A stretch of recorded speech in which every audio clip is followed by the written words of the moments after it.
Coordination of benefits applies to a patient who has multiple insurance providers, also known as payers. Now, there could be multiple reasons as to why someone would have two payers. Some may say that there are benefits of having multiple insurance providers, while others deem it as more of a hassle. That's not necessarily the most important thing here though, but we can acknowledge the commonality of it in the United States. Around 43 million Americans had multiple health plans in 2021. The U.S. Census Bureau estimated that there were around 301 million people in the United States in 2021. That's about 14% of Americans with multiple insurance payers. Coordination of benefits determines who pays for what. It's a process carried out by a patient's insurance providers to decipher who is the primary payer and who is the secondary payer in regard to the specific service. The primary payer is the insurance that pays first. They fall primarily responsible for paying a claim. Then the secondary payer comes into play.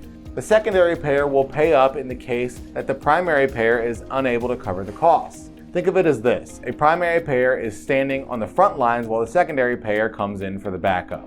It can get confusing at times to distinguish what goes where. There is some back and forth, which we will get into. Now, what significance does this have for a healthcare provider if the insurance has to determine the coordination of benefits? Well, there are COB claims and COB denials. The primary payer will review the healthcare claim. There are three decisions that can come out of this. First, the primary payer will pay the claim in full, partially, or completely deny it altogether. This claim adjudication information then gets sent to the secondary payer from the primary payer.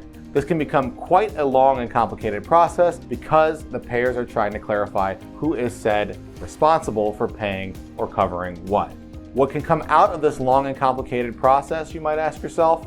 What I mentioned before, COB or coordination of benefit claim denials. These denials can occur because multiple insurance parties are deciphering who is the primary insurance provider and who is secondary. Confusion usually is the result of this. More information could be needed, which results in a longer waiting time.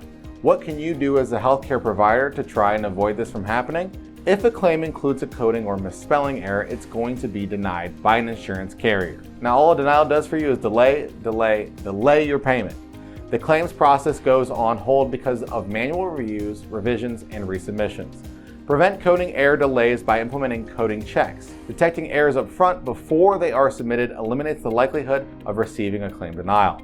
Making sure that no information is missing is essential to the COB process. You want to give insurance providers as much information as possible. The more, the better.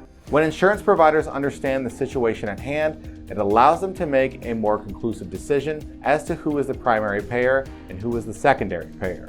Communication between you and your patients is another important way to make this process as simple as possible. Understanding where your patients stand in relation to their insurance providers, as well as what they will cover, is a responsibility that falls onto the healthcare provider. You should know what you're getting into before offering a service and go from there. Patients can also help to prevent errors and delays by providing you with the necessary and most accurate information in a timely fashion. Not to mention, it's probably easier to reach out to your patients than it is to insurance providers. Trust me, I've done this. It's not fun. It's important to mention keeping patients in the claim adjudication loop helps build strong relationships. If you'd like to learn more about what is a coordination of benefits and medical billing, reach out to eTactics. And you already made it this far into the video, so you might as well like it, share it, and comment below.